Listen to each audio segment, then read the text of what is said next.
日本棋王使出来先弃后取的精妙战术，那是洋洋得意。没想到啊，忠贞的反击更是犀利，招法出乎了所有人的意料。话不多说，我们直接进入棋局。来不及观看的棋友可以先点赞收藏。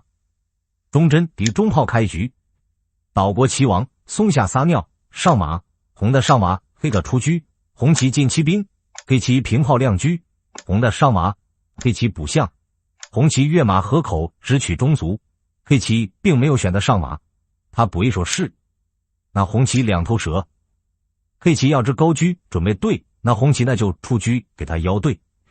你要是平过来丙马，那他就高炮保住，以后平炮再打车。那这里直接对卒活马，红的吃掉，黑棋飞个高象，高象这都是阵型上的毛病。红棋平炮，下一手准备亮车，黑棋边马，红的出车，黑的出车，红棋高横车，黑棋在这里走出了非常诡异的一手棋，高炮卒临，构思非常别致，这样呢你马打个卒也踩不到了。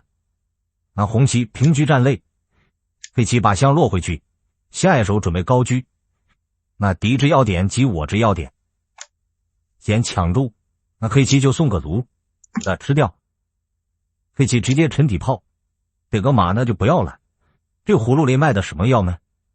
那忠贞肯定不怂了，你送我就输。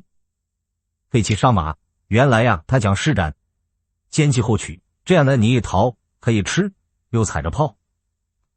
那这个局面下，忠贞走出一步凶残的手段，大家不妨停顿思考个1分钟，看看你想的跟棋前走的是否一样。